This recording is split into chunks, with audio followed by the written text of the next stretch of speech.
반갑습니다. 저의 인사만 받으신 분들은 뭐예요? 시간이 그렇게 많지 않으니까 제가 이제 바로 그냥 진행을 할게요. 한 가지 참 새로운 거는 낮에처럼 밤엔 달처럼이 그 최영덕 간사님이 그 대구에서 그걸 작곡을 하신 건데 한참 이렇게 시작이 될 즈음에 서울에서 가장 유행을 많이 시킨 사람이 저예요. 예, 제가 무슨 가수가 아니고 그때 저희 선교단체 찬양 인도자였는데 근데 그때 한 2,000명씩 모여서 매주 금요 철야를 하면은 그러니까 밤 11시 반에 시작해서 새벽 4시까지 3시 반까지 온전한 철야를 했었어요. 근데 이제 그때 제가 찬양 인도할 때 초찬양을 굉장히 많이 불렀거든요. 대구에 한 어떤 분이 오셔가지고 전도사님 이거 아세요? 그러길래 모른다 그랬더니 불러봤더니 너무 좋길래 그렇게 불렀는데 오늘 그 찬양을 그렇게 은혜롭게 부르는지 몰랐습니다. 하여튼 감사하고요. PPT를 보면서 바로 진행하겠습니다. 이제 시편의 24편에 보면은 다윗이 시를 쓴 건데요. 여호와의 산에 오를 자가 누구며 그의 거룩한 곳에 설 자가 누구냐 이렇게 질문을 해요. 이 질문을 여러분 각자가 다 하셔야 되는데 이제 저기 24편은 다윗이 쓴 시니까 다윗이 대답을 했어요. 먼저 손이 깨끗해야 되고 마음이 청결해야 되고 뜻을 허탄한 데 두지 말고 그러니까 생각을 빼앗기지 말고 거짓 맹세하지 아니하는 자 한 입 갖고 두말하지 말면 안 되고 이러한 사람은 여호와께 복을 받고 의를 얻으리니 그러면서 그런 사람은 여호와를 찾는 족속이요 하나님의 얼굴을 구하는 자다 이렇게 표현을 해요.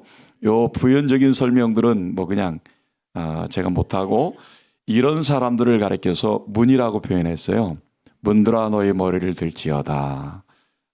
영광의 왕이 오시리로다. 그랬어요. 그래서 이 문을 통해서 누가 오시냐면 강하고 능하신 여호와가 오신다는 거예요. 그리고 전쟁에 능하신 여호와가 오신다는 거예요. 만군의 여호와가 오신다는 거죠. 그러니까 저와 여러분들은 예수님을 믿는 순간부터 문으로 살아요. 누구를 보이는 문? 하나님을 보이는 문으로 살게 돼 있어요. 제가 이 교회를 바깥에서 볼 때는 이 교회가 굉장히 그래서 1층 가서 문을 두드렸거든요. 근데 나중에 안내해 줘서 6층으로 올라왔어요.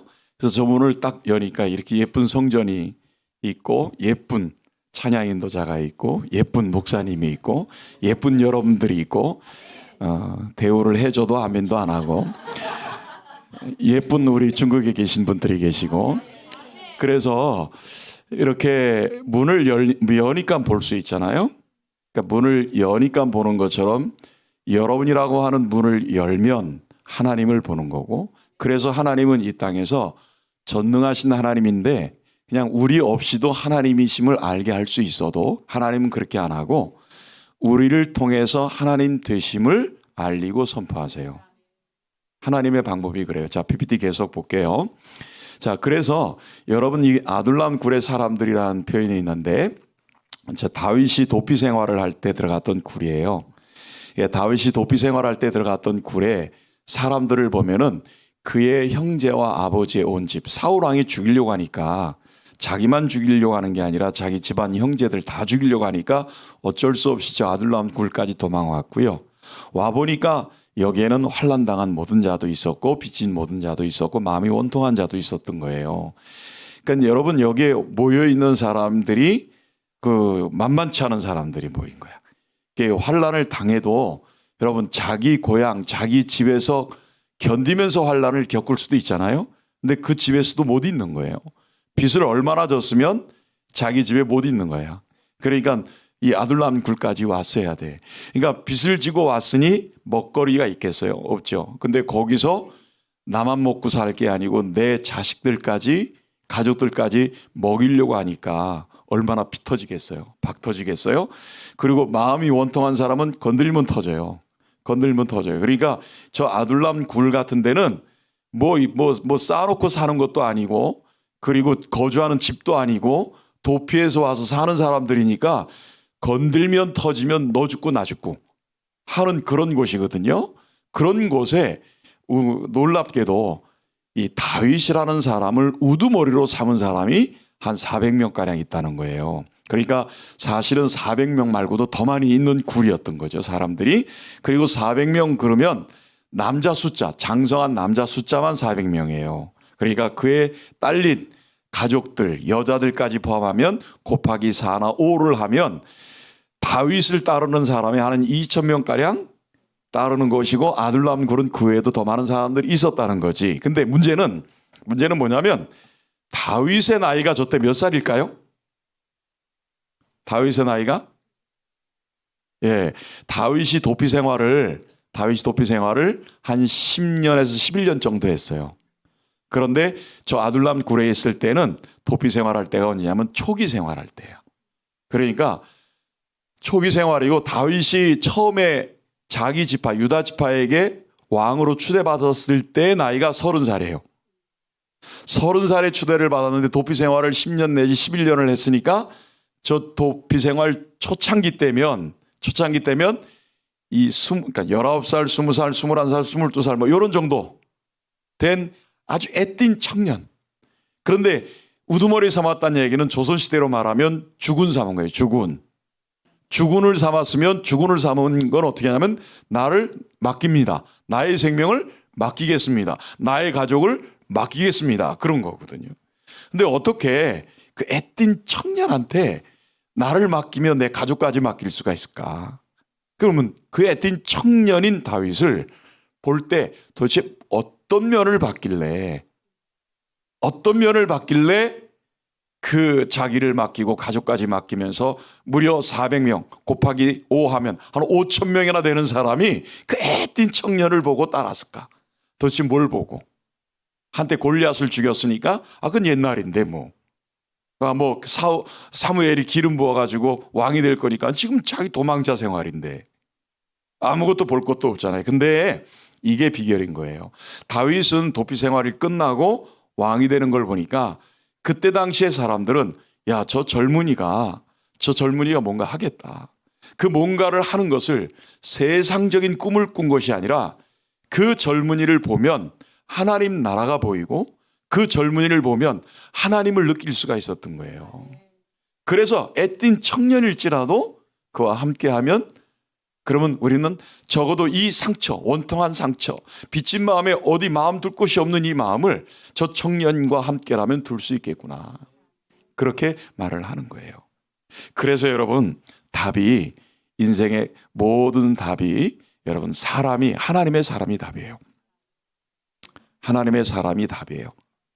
하나님의 사람만 되면 하나님이 일하세요. 그러니까 나는 별거 아닌데 내가 하나님의 사람이 됐더니 하나님이 그렇게 일하시는 거예요. 우린 그런 식으로 일을 해온 거예요. 자, PPT 계속 볼게요. 여러분, 작년 말까지 우리가 북한 이탈 주민 그렇게 얘기를 하고, 북향민 그렇게 얘기도 하고, 탈북민 그렇게 얘기하는데 한 34,000명 가량이 이 땅에 들어오셨어요. 이제 답이 사람이라니까, 하나님의 사람이 답이라니까 지금 여러분들을 지금 얘기하는 거예요. 여러분들이 답인지 아닌지. 난 답이 아닌 것 같은데, 이렇게 생각을 하시는 것 같은데, 여러분이 답인지 아닌지를 지금 여러분들 이걸 좀 보자 이 말이에요. 한 34,000명 가량 오셨거든요. 근데 여러분들보다 먼저 오신 분들이 계세요. 전쟁 전후에, 해방 직후에.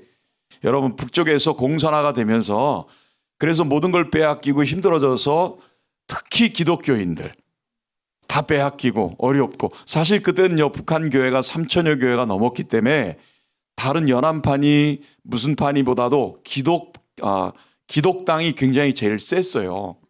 근데 이제 전부 다 패배하고 전부 다 숙청당하니까 어려워졌던 거죠. 어려워져서 그래서 그때 그걸 피해서 먼저 내려오신 분들, 월남하신 분들, 이런 분들이 있어요. 그런 분들을 실향민이라고 얘기를 해요. 그런 분들을 실향민이라고 그러고, 그리고 전쟁이 일어나고 1.4 후퇴 때 이제 아주 대놓고 기독교인들을 죽였거든요. 그러니까 여기선 신앙생활 못하겠다. 그리고 내려오신 분 중에 저희 할머니 할아버지도 내려오셨어요. 저희 아버지도 내려오시고, 그래서 저희 아바이는 고향이 평양 서성리야. 그래서 나는 원적이 이북대기예요. 이북대기. 저는 그렇다고 북한 선교한 건 아닌데, 자, 그래서 거기서 내려오신 분들이 여러분 그때 당시에 이 100만에서 140만 명 정도, 북한의 인구의 10% 내지 15%가 내려왔대요. 그리고 그때 당시에 기독교인들이 한 20만 명 정도 됐다고 하는데 그 20만 명 정도 되는 중에서 7, 8만 명 정도 더 조금 더 내려왔다는 얘기는 하는 사람들이 있어요. 저렇게 많은 기독교인들이 내려왔어요. 내려왔는데 이분들이 내려왔을 때는요, 금방 고향으로 갈 줄 알았어요. 고향으로 갈 줄 알고 자기들끼리 내려와서 고향 사람들끼리 모여가지고 교회를, 어차피 위에서도 신앙생활을 해왔던 사람들이기 때문에 내려와서도 자기 고향 사람들끼리 야, 우리 옛날 우리 고향에 있는 교회를 생각하고 여기서 교회를 하자. 이러면서 같이 모여서 세운 교회가 영락교회, 충현교회, 성도교회, 서대문교회, 동도교회, 여러분 우리나라에서 내노라 하고 하는 그런 교회들, 이런 교회들이 됐어요.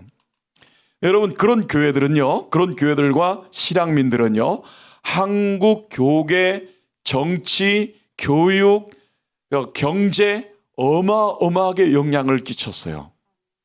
대단히 영향을 끼쳤습니다. 그분들은 내려와 가지고요, 굉장한 영향을 끼쳤고, 그리고 그런 분들에 의해서 북한 선교가 시작이 됐어요. 이제 저 같은 경우는 충현교회 김창임 목사님이 만드신 씨앗 선교회라고 하는 것이 북한 선교원으로 되면서 그때 당시 제가 교육자로 들어가서 시작을 했어요. 그래서 이제 그렇게 1세대 실향민 1세대들에 의해서 북한 선교가 시작이 됐어요. 그분들은 모든 걸 빼앗기고 내려왔고 전쟁도 겪었고, 그리고 정말 모든 걸 잃고 남한 땅에 와서 새롭게 시작했던 그런 분들이거든요. 그런 분들인데 이분들은 사회에서 굉장히 유력한 사람들이 됐고 종교계에서도 아주 유력한 사람들이 되면서 북한 선교를 그렇게 해서 시작했어요. 그러니까 고스란히 기억과 마음에 담고 북한 선교를 하게 된 거예요. 그런데 그 다음 아들 때 저죠. 2세대예요. 저 같은 사람들. 저희들은 그래도 조금 알아요. 왜냐하면 보릿고개라는 것도 알고, 그리고 어려운 시절뿐만 아니라 아바이 어머니한테 또 많이 듣고, 우리 할아버지 추임새 축구만 하면 일본 사람들하고 축구만 하면 이게 되니까 에이쌍 이게 된다 막 이러면서 이게 추임새였어요. 그러니까 뭐 이런 이북말을 들어가면서 막 그러면서 그런 영향력을 받았기 때문에 우리 때는 괜찮은데, 우리 자녀 세대 때부터는 북한하고는 아무 관계가 없어. 여기서 태어났지, 문화도 다르지, 그리고 잘도 모르고 요즘 애들은 뭐 통일도 원치 않는다고 그렇게 얘기를 하고, 그래가지고요 북한 선교가 점점 싹 이렇게 식어졌어요. 식어져 갔어요. 식어져 갔던 거예요, 점점. 그런데 그런 때에 김일성이 94년도에 사망하고, 여러분 김일성 사망 올해가 몇 년째예요? 30년. 이게 보통 안 좋은 거는 30년, 그런데 김일성 사망한 건 우리한테 조금 괜찮은 것 같아서 30주년 그렇게 얘기 될 것 같아요. 근데 30년인 그러니까 김일성이 사망하면서부터 대량 탈북자가 생겼고요. 그래서 대량 탈북자들 중에서 한 100만 명 이상이 중국으로 왔다가 80% 정도는 들어갔다고 통계를 보고 있어요. 나머지는 중국에 남고, 그래서 30만 명이 남고, 그러면서 그때 당시에 중국이 개방을 하면서요, 개방을 하게 되니까 한국 사람들이 전부 다 위장으로 들어가서 전도를 하고 선교를 해야 되는데, 가보니까 우리 조선족들이 계셔가지고요, 서로 말이 통하는 분들이 계시는 거예요. 그러니까 너무 이 전도하고 선교가 너무 그냥 막 열이 막 난 거예요. 막 평신도가 가도 막 같이 하자고 그러고 막 이렇게 막 일어나고 있는 그때 막 300만 명이 굶어 죽은 사태의 사람들이 확 밀려 나온 거예요. 근데 그때는 그냥 뭐 예수 믿으라 그 말이 필요 없는 거예요. 그냥 무조건 도왔어요. 무조건. 그 왜 선생님은 남한 사람 같은데 왜 우리를 돕냐? 그러면 예수 믿으라고 도운 게 아니고 뭐라 그랬냐면, 내가 믿는 하나님이 그냥 도우라고 그래서 도왔다고. 그러면서 여러분 그때 당시에 고난의 행군에 300만 명 이상이 굶어 죽으면서 굳게 닫혔던 북한의 문은 열리기 시작했고요. 그러면서 시간이 지나 한 세대가 30년인데 3만 4천 명이라는 분이 이 땅에 들어오신 거예요. 물론 여러분 뭐 그동안 사망하신 분들도 있고 해외로 가신 분들도 있고, 그래서 한 3만 명 정도라고 볼 수가 있겠는데, 자, PPT 보면, 그런데 여러분 그런 분들이 처음부터 예수 믿은 분들이 별로 없거든요. 구루터기 교인들이 있긴 했어도 그건 극소수에 불과하고 굶어서 살기 위해서 나오신 분들인데 나와서 도움을 받고 구출을 받는 과정에서 알게 모르게 하나님을 그때 알게 된 거예요. 그러니까 여러분들 그때 알게 된 하나님은 신앙생활이 너무 해가지고 신앙이 좋아서 그런 거 아니거든요. 이제 막 알았던 하나님이거든요. 그런 분들이 오셔가지고요.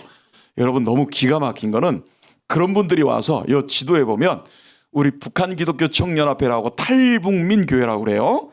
탈북민 교회가 3만여 명밖에 안 되는데 지금 70여 교회가 한국에 있어요. 이거는 도무지 이해할 수 없는 놀라운 일이고, 그리고 신학생들까지 따지면 교육자가 200명 정도가 넘어요. 그러니까 여러분 7, 8만 명이 내려와서 교회를 세운 건 그때 당시 그분들은 예수님을 믿다가 내려온 사람들이기 때문에 세워줄 수 있었지만, 이제 대량 탈북을 해서 하나님을 알고 접하고 구원을 받고 은혜를 알았다 할지라도 신앙의 연저가 짧은 그분들이 오셔가지고 신학 공부에 저렇게 목사님이 되시고 교회를 이렇게 설립을 하고 전도사가 되고 신학교를 공부하고 이런 분들이 인구 대비 여러분 3만여 명도 안 되는 그 속에서 이미 세워진 교회가 70여 교회나 세워지고 신학생들까지 따지면 200명이나 되는 교육자가 있다? 이게 이해하기가 어려울 정도로 이 땅에 아주 희한한 일이 지금 진행이 된 거예요. 여러분 이거를 어떻게 설명하겠어요? 이걸 어떻게 설명하겠어요? 그러니까 이런 상황이 되어진 것들에 대해서 여러분들을 통해서 이 땅에서 교회들이 야 북쪽 식구들을 보니까 이건 하나님이 그냥 보내준 메시지가 그냥 왔다 갔다 하고 있는 거야. 영적으로 깨어있는 사람은 이렇게 목사님을 보면 이거 하나님이 주는 메시지가 뭔지를 아는 거예요. 그러면서 여러분 이 북한 선교 통일 선교가 이게 점점 가라앉으려고 했는데 여러분 덕에 이게 다시 지금 하나님의 그 뜻을 이루라고 싹 일어나고 있는 거예요. 할렐루야. 예. 여러분들 그냥 오신 거 아니에요. 그 생사를 넘고 오신 걸음이 헛된 걸음이 아닌 거예요. 진짜 하나님이 이유가 있어서 오신 거예요. 이유가 있어서. 그래서 여러분들은요, 이제부터 여러분들이 그 이유를 해내야 돼요. 그 하나님께서 하시자고 했던 그 일들을 이제 여러분들부터가 해야 돼요. 목사님, 제가 이제 나이가 많은데 그래도 여러분 모세는 80부터 일했으니까 아무 문제가 없어요. 자, PPT 이제 계속 보여드릴게요.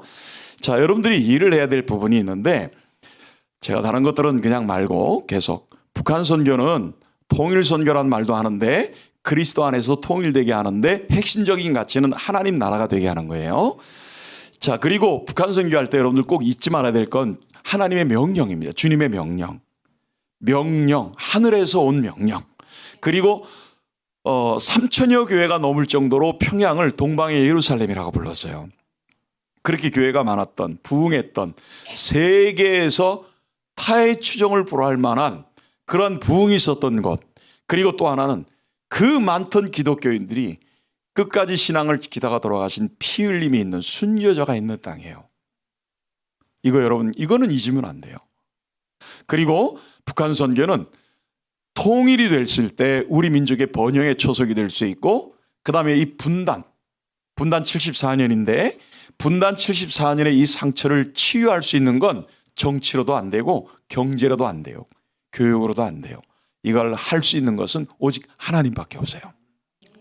그리고 한국교회는 이 북한 선교 통일 선교의 전략적 우선을 갖고 있어요.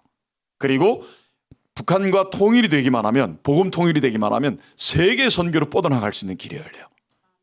그리고 무엇보다도 여러분, 하나님은 북한 백성들을 원하세요. 할렐루야. 그래서 여러분, 북한이 일찍부터 크게 부흥이 일어난 데는 저렇게 훌륭하신 선교사님들이 저 북한 땅에 들어가서 복음을 전했어요. 네. 들어가서 복음을 전하면서 뜨겁게 열정을 가지고 저렇게 북한에 들어가서 평양 대부흥의 역사를 이루고 동방의 예루살렘이라고 그러고 북한 교회를 부흥을 시키는데 모였다 하면 몇천 명씩 저렇게, 그때는 우린 백이민족이라고 그래가지고 저렇게 흰 옷 입고 여자끼리 남자 여자 못하니까 기역자 성전을 만들어가지고 이쪽은 여자 이쪽은 남자 서로 못 보게 하면서 모였다면 어마어마하게 막 저렇게 엄청난 부흥을 이뤘던 저 북한이 이렇게 바뀌었어요. 여러분, 어떻게 이렇게 바뀔 수가 있어? 이렇게 바뀐 이 북한은요, 견고한 진이 있어요. 무너뜨려야 할, 우리가 영적으로 돌파해내야 할 영적인 견고한 진이 있는데, 그게 여러분 사상으로 묶고 있는 게 주체사상이잖아요. 여러분, 저거는 주체사상은 인간 중심, 사람 중심 사상이에요. 우리는 하나님 중심이거든요. 그러니까 사람 중심을 인민 대중 집단화시키고 거기다 수령이 필요하다고 그래서 수령을 세워서 사회 정책 생명론, 영생론까지 집어넣고 대가족론까지 집어넣어서 여러분 그걸 통치 수단으로 삼은 게 김정일 때 이루어진 거예요. 여러분 너무 잘 아시잖아요. 그죠? 네. 그래서 이걸 만드는데 하나의 문화의 옷을 입히기 위해서 우상화시켰어요. 주체사상탑을 세우고 영상탑을 세우고 김씨 일가의 동상들을 세우고 사진들을 다 갖다 붙이고 여기 옷에다가도 붙이고, 그래서 내가 가서 만나가지고 이거 뭡니까? 뭐 이거요? 그래서 그 배지입니까? 그러면 되게 야단 맞잖아요. 배지가 뭐냐고 조상하라고 그래야지. 뭐 이러면서 이게 뭐 그러면서요. 죽은 사람도 썩지 않게 만수산 기념 궁전에다 갖다 두면서 우상화시키고 있어요. 우상화를. 그게 하나의 사람들을 형상화시키고 있는 그런 모습들이고, 그 다음에 10대 사상 원칙을 가지고 백성들을 꼼짝달싹 못하게 만들어놨어요. 이러지도 저러지도 못하게. 그리고 그걸 또 교육을 시켜요. 또 교육을 시켜요. 혁명사상연구실에서 생활총화를 하는 거예요. 그래가지고 내가 뭐 위에서 내려오는 거를 딸딸되게 만들고, 뭐 잘못하면 반성하고, 우리 기독교하고 똑같잖아요. 큐티하면서 적용할 건 적용하고 잘한 건 잘했다 그러고 회개할 건 회개하고 하듯이 막 이렇게. 이래서 이게 종교처럼 되버려서 여러분 이거를 김일성교라고 말할 정도로 이게 10대 종교 안에 들어가고, 그리고 결국은 북한 안에 교회가 말살돼 버리고 기독교 박해국 1위가 되고 최빈국 중에 하나가 돼버린 게 북한이에요. 그리고 고난의 행군에 굶어 죽고 얼어 죽고 병들어 죽고 맞아 죽고 코로나 때문에 죽고. 근데 여러분 저것 때문에 북한이 많은 분들의 희생을 치르고 북한이 문이 열린 거예요. 저것 때문에 북한의 문이 열린 거예요, 여러분. 그리고 이 일을 하나님의 사람만이 감당해요. 세상 사람들은 못해요, 여러분. 하나님을 믿는 우리만이 할 수 있는 일이에요. 왜냐하면 주권이 하나님께 있기 때문에 하나님을 믿는 사람이 할 수밖에 없어요. 아멘이세요? 자, 계속 볼게요. 그래서 여러분들하고 같이 이런 사역들이 많이 있는데 북한 선교가 어떻게 우리가 이렇게 쭉 해왔는지 이런 부분들을 얘기할 수 있어요. 근데 제가 이제 목사님이, 저는 설교를 다른 걸 준비해 왔는데 목사님이 이걸 좀 해달라고 저한테 얘기를 해서, 그래서 짧은 시간 안에 빨리빨리 그냥 진행을 할게요. 제가 저 때 20대 때 이렇게 풋풋하고 좋았던 때가 있었는데 지금은 이렇게 쉬었어. 네, 쉬어가지고 이렇게 하고 있어요. 근데 여러분 저 때는 저 때 여러분 이게 여기 집회가 산에서 할 때 5,000명 모여서 한 때예요. 저게 5,000명 모아놓고 제가 이제 찬양 인도하는 때였어요. 저 때가. 여러분 저는 저 때부터 시작해서 지금까지 메인, 그러니까 가장 주력하고 있는 게 기도예요. 기도 없이 못해요, 아무것도. 그리고 기도 없이 해본 적도 없고, 무슨 문제가 있으면 기도해요. 다음 주 월요일 날이면 저는 중국 가요. 17명이 가는데 저는 조금 전적이 있어가지고 전 긴장을 하고 있거든요. 그리고 이 일 때문에 벌써 영적인 전쟁이 너무 많이 일어나가지고요, 제가 얼마나 많이 힘들었는지 몰라요. 그래가지고 영적인 전쟁 때문에 기도를 팍, 지난 월요일 날에 드디어 영적으로 이겼어요. 그래서 병든 사람도 낫고 어지럼도 낫고 문제가 있는 것도 해결되고 막 이래요. 그렇지만 돌아올 때까지 영적으로 풀지 않고, 그러니까 모든 일을 할 때는 여러분 바짝 모든 것이 기도를 앞세우고 가는 거고, 기도로 진행을 하고 기도로 마무리를 하는 거예요. 저는 가진 거는 제 몸뚱이밖에 없어요. 잘생긴 얼굴하고. 비웃지만 할 수 없다니까. 그래도 여러분 어쨌든 간에 저는 기도밖에 없어요. 기도로 그렇게 살아왔어요. 자, PPT를 계속 볼게요. 그래서 여러분, 저렇게 기도하는 사람들하고 저하고 37년째 지금 하고 있어요. 37년째 하고 있는데 1월 1일 되면 신년 임직각 기도회 가요. 내년엔 여기 교회도 같이 갑시다. 우리 대구에서 밤새도록 버스 타고 올라오는데 제가 저걸 왜 하게 됐냐면요. 해맞이 1월 1일 되면은 여러분 해맞이 보러 가죠. 사람들 바다에 가서 뭐해요? 비나이다 이거 하잖아. 첫 해 뜨는 거 보고. 그래서 진짜 이게 뭔 짓이요? 나는 안 가요. 거길 왜 가요? 그래서 제가 대구로 이사 왔는데 대구는 내륙 지역이기 때문에 바다가 없어요. 그러니까 안 가게 했지 그랬더니 아니요, 밤새 산에 올라가요. 산에 올라가가지고 해 뜨는 거 보고 비나이다 이러고 있는 거예요. 근데 적어도 우리가 북한 선교 사명 잘하는데 그러면 우리는 첫날 해 뜰 때 저 북한이 보이는 땅에 가서 기도해야 맞는 거 아니냐. 그래서 여러분 우리가요 송구영신 예배 각자 교회에서 드리고 나면 새벽 2시 반에 다 모여가지고 버스 한 차 타고 임진각까지 가요. 전에는 민통선 안에까지 들어갔어요. 들어가서 첫날에 저 북한 땅 죄된 것은 회개하고 견관지는 무너지고 복음 통일을 주셔서 잃어버린 백성 찾게 해달라고 첫 해 첫날 그 땅을 바라보고 주님의 이름으로 선포하는 거예요. 지금은요 여러분 저 그림 다시 보여주세요. 보면은요 올 초에 이렇게 많이 모였어요. 올 초에 점점 많아져요. 북쪽에서 오신 분들이 3분의 1 와서 같이 해요. 그래서 여러분들도 좀 우리 대구에서도 오고 광주에서도 오는데 그 반성하는 마음으로 오셔야지. 네. 그 다음에 저는 선교대 세미나 컨퍼런스도 대구에서 다 하고요. 그 다음에 성시화에서도 하고 그리고 저거는 포럼을 해요. 2달에 한 번씩. 그래서 이번 7월 9일 날에는 독일에서 독일 라이프치히의 통일 이후에 30년이라고 하는 재건 건축사가 와서 하고 대구의 건축사가 논찬을 해요. 그래서 2달에 한 번씩 우리는 목사님들을 대상으로 60여 명 정도 목사님들과 교육자들이 모여서 이 포럼들을 2달에 한 번씩 하고 있습니다. 선교학교, 통일시대학교 이것도 해마다 해요. 그래서 해마다 하고 올해도 했어요.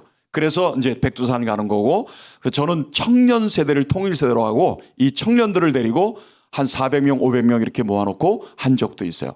이런 식으로도 하고 제 목적 중에 하나는 뭐냐면 청년들을 통일 세대로 세우고 싶은 거. 그러면 우리 늙은이들은 뭐냐? 우리는 우리 때 통일 열자 이거지. 그래서 우리는 통일을 여는 통일 세대고 청년 세대 다음 세대는 통일을 사는 통일 세대가 되는 거고. 할렐루야. 예, 그렇게 되는 거예요. 그래서 청년들 저렇게 모여서 이런 주제들 가지고 매달 청년들 포럼들을 해요. 자기들끼리. 이런 식으로 하고 남과 북이 하는 성탄의 밤 이렇게 해서 북쪽 식구들이 한 250명 남쪽 식구들이 300명에서 한 400명 500~600명 모여가지고 2시간 잔치예요.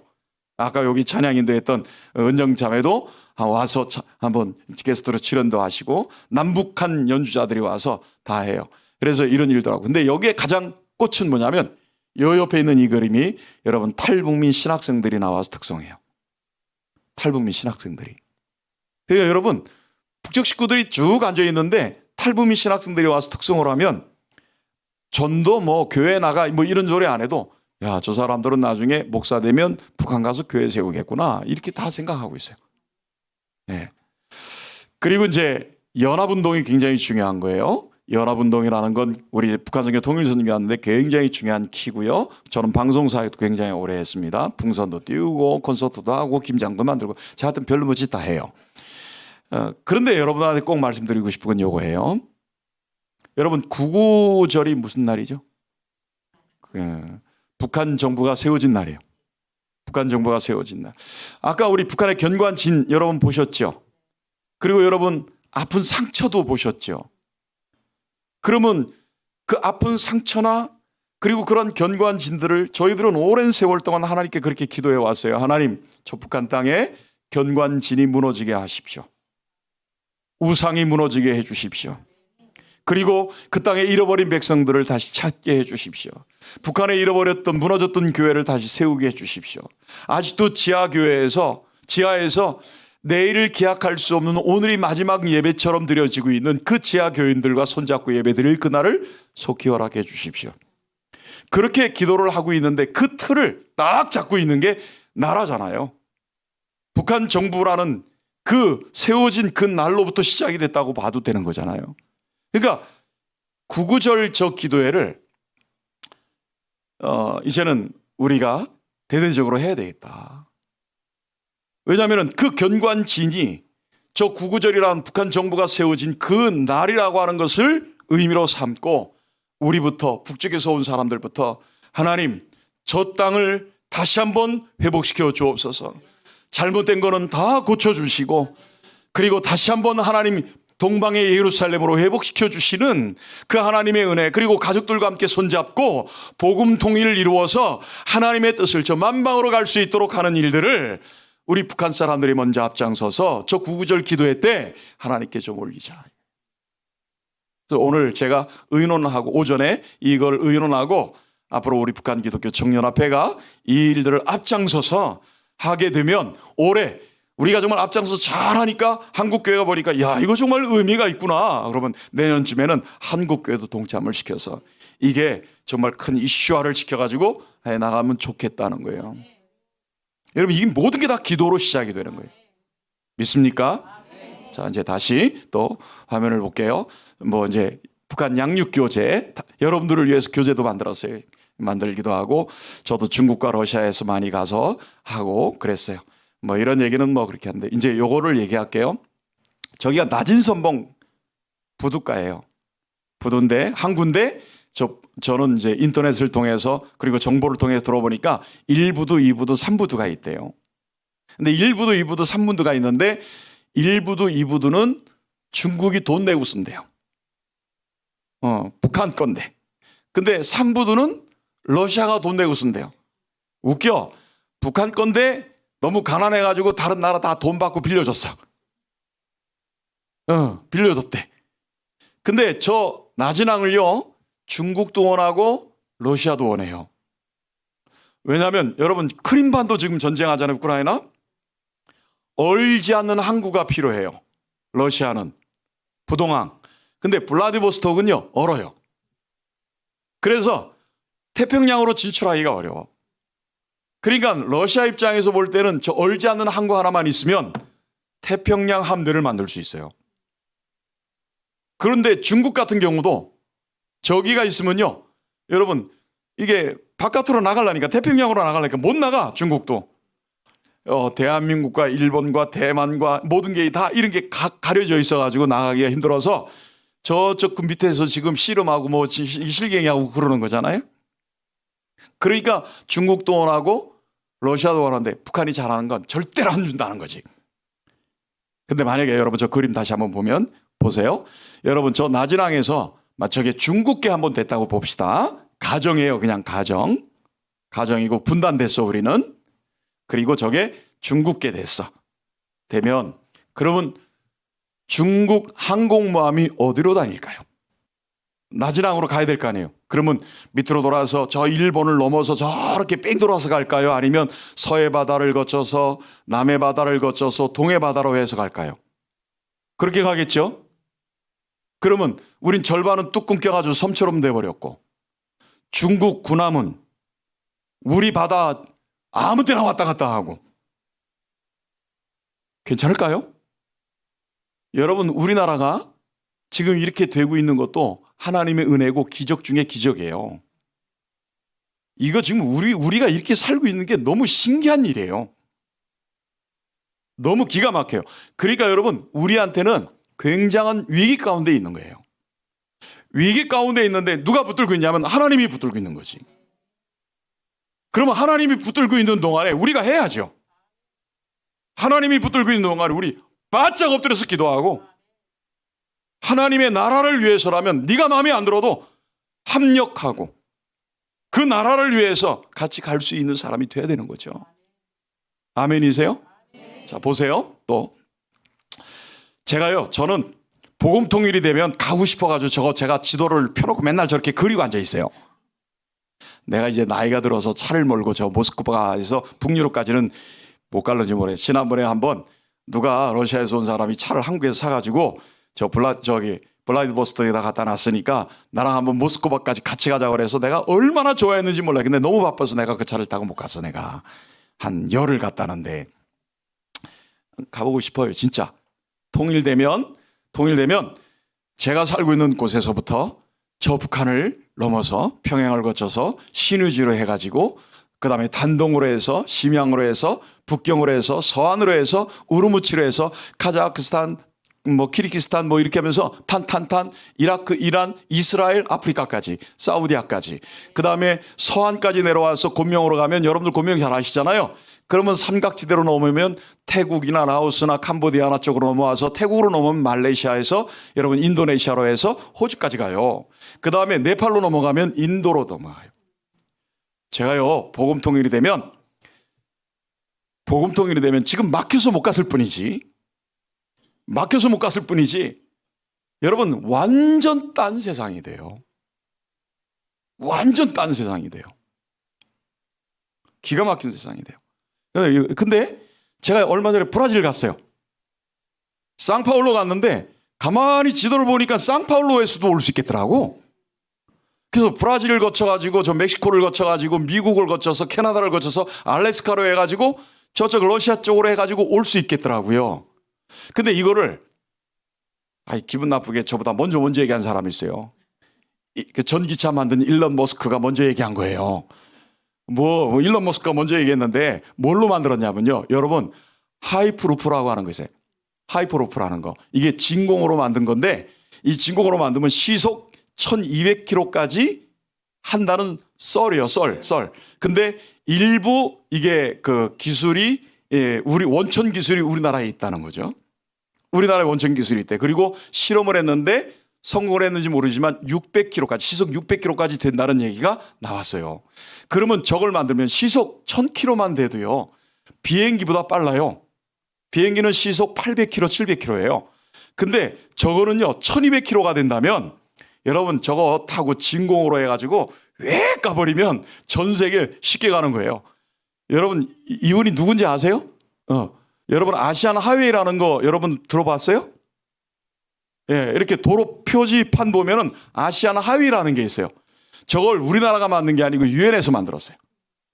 유엔에서 만들었는데 유엔에서 막힌 그 길들을 각 나라의 고속도로를 전부 다 연결을 해가지고 다 갈 수 있는 길을 아시아에 있는 거를 유럽까지 갈 수 있는 아시안 하이웨이 고속도로를 전부 다 연결했는데 그 도로가요. 여러분 우리나라에 2개나 있어요. 1번 도로가 있고 6번 도로가 있어. 1번 도로는 일본에서부터 출발해서 와요. 부산에 들어오면 부산에서 어디로 가냐면 서울로 가서 서울에서 저 평양 거쳐 신의주 단둥으로 해서 이렇게 넘어가는 거예요. 그게 1번 도로예요. 6번 도로가 있어요. 6번 도로는 우리나라에서 출발해요. 부산에서 강릉으로 가서 원산 지나 낮은 선봉으로 해서 그 다음에 핫산에서 블라디보스톡에서 우스리크에서 하바로브크에서 브라보엔스크에서 이르쿠츠크에서 크로스야노스키야 이렇게 해야죠. 노보시비르스크 모스크바 이렇게 간단 말이에요. 내가 러시아 말 되게 잘하죠? 그것만 딸딸 외웠어요. 자, 여러분 그렇게 해서 가는 길이 있어요. 그런데 실제로 여러분 남북한이 막히지 않았을 땐 저분이 손기정 선수예요. 마라톤 선수. 안타깝게 일본 국기를 달고 나갔지만 우리나라 사람이란 말이에요. 일제시대 때 저분이 여러분 서울에서 기차를 타고 어디까지 간지 아세요? 어디까지 갔을까요? 베이징. 독일 베이징. 독일까지 열차를 타고 갔어요. 그러니까 여러분 북한문만 열리면 세계 어디든 가요. 그리고 발달하면 하이퍼루프가 발달되면 비행기 굳이 안 타도 돼요. 그리고 통일되면 통일대박, 통일특수 전 세계가 이 통일 한반도를 주목해서 모두 다 받아들일 수밖에 없어요. 왜냐하면 경제 시너지가 어마무시하게 일어나기 때문에. 그럼 각 나라가 다 문을 열 때 우린 복음 들고 가요. 할렐루야. 그래서 제가 처음엔 절반만 그리고 있다가요. 저렇게 다시 그렸어요. 다시 그려서 저게 제 꿈이에요. 저게 제 꿈이에요. 여러분 저는 여기까지 오는데 아까도 말씀드렸지만 저는 그다지 내세울 게 없는 사람이에요. 진짜로.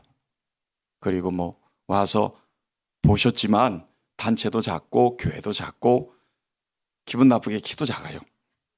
근데 별거 가진 거 없지만 제가 여기까지 오는 데는 기도로 왔어요. 기도. 저는 제가 그렇게 기도한 줄 몰랐는데 저희 어머니가 굉장히 기도를 많이 하신 분이에요. 저희 어머니가 기도를 굉장히 많이 하셨고, 그 다음에 이제 저도 목회를 하면서 한 10몇 년 동안을 1년이면 3분의 1을 엎드려 기도했더라고요. 그걸 몰랐어요, 제가. 그러니까 기도를 의도적으로 그걸 셌으면 알 텐데 그걸 세면서 되게 기도를 해요. 그냥 부르짖고 기도하고 부르짖고, 교인들 맨날 불쌍한 게 교인이지 나와라 그래가지고 21일 다니엘 기도해야 한다 그러고 21일 기도를 1년이면 4번 하고, 특별 기도회 다니엘을 다시 한다 그래서 5번 하고, 그리고 또 한 번씩 뭐 하고, 그러니까 1년이면 3분의 1을 기도를 한 거예요. 맨날 그냥 엎드려가지고 주여 부르면서 말씀 맨날 보고, 그러면서 그냥 계속 기도한 지가 10몇 년을 그렇게 했는데, 제가 이제 이런 강의를 하고 다니다가 기도를 강조하다 보니까 가만히 생각해 보니까 내가 왜 이렇게 하고 다니는 거지 하고 보니까 제가 그렇게 기도를 했더라고요. 그리고 그게 몸에 배니까 모든 일들을 시작할 때도 진행할 때도 아무것도 없어도 하나님의 사인만 하나만 딱 주면은 무조건 밀고 나갈 수 있는 힘이 기도에서 왔던 거고, 그리고 결국 여기까지 왔어요. 그리고 저런 꿈을 꾸는 거예요. 여러분, 사람을 고쳐 쓰려고 그러면 힘들어요. 그 사람 고쳐 쓰려고 그러면 죽어. 그냥 죽기도 하고, 고치려고 하는 사람도 고칠 게 많고, 요즘은 개혁하자고 그러는데 개혁하자는 사람도 개혁의 대상이야. 그렇기 때문에 여러분, 뭐든지 뜯어 고치려고 그러면 한 세월 가는데 저절로 뜯어 고칠 수가 있어. 뭐냐면 꿈을 꾸면 고쳐져. 하나님의 꿈. 하나님의 꿈을 너희 안에 두고 행하시니 그 꿈을 두렵고 떨림으로 이루라고 그랬어요. 믿습니까? 그래 여러분, 북한 선교, 통일 선교는요, 나도 살고 교회도 살고 민족도 살고 세계 모든 민족을 살릴 수 있는 이 마지막 시대적 사명이에요. 여러분, 이거 굉장한 자부심이에요. 그리고 이 일을 진심으로 사명감을 갖고 하니까 여러분, 저 보세요. 저 진짜 행복해 보이지 않아요? 영적으로 자유롭고 행복하고 나를 묶을 수 있는 모든 것들도 다 풀어내고 하나님 앞에 무릎 꿇고 감사함과 기쁨으로, 바울이 요즘 고백한 걸 내가 묵상하고 있는데, 너희들이 복음에 합력하는 것을 보니까 내가 너무 좋더라. 근데 나를 비방하고 내가 감옥에 가 있는 걸 조롱하는 사람이 있어도 이렇게 전하든 저렇게 전하든 그리스도만 전해지는 난 좋겠다. 그리고 나는 원하는 거, 내가 기대하고 소망하는 거 있는데 그 기대하고 소망하는 거는 내 안에 계신 그리스도께서 존귀하게 되는 것이다. 그렇게 존귀하게 되는 것이라면 나는 죽어도 유익하다. 예수 믿으면 여러분, 삶이 달라지고 살 이유가 달라지고 걸음이 목적이 분명하고, 이게 예수 믿는 거고, 사명자는 우리의 걸음 방향이 분명하게 딱 잡히고, 나만 가는 게 아니고 나의 후손들과 나의 모든 것들이 그 이어지는 데 있어서 우리는 열지만 통일 시대가 돼서 전 세계가 비좁다고 나가는, 제가 다녀보니까요, 우리 민족의 경쟁력을 가지고 나가면 전 세계 다 뒤집어 놓을 수 있어요. 대단한 민족이에요. 그리고 여러분, 북쪽에서 오신 분들은 고난을 알기 때문에 어딜 갖다 놔도 다 견디고 해요. 할렐루야. 오늘 여러분, 이 기도의 모임이 너무 소중하고 감사합니다. 그리고 앞으로 여러분, 주님 허락 없이는 누가 아무도 안 갈 테니까 갈 때까지는 죽어라고 하나님께 기도하고, 음성 뚝 떨어지면 그 음성 떨어진 거 붙들고 그냥 죽기 살기로 그냥 가면 그게 가장 행복한 삶을 살 거예요. 여러분 정말 사랑합니다.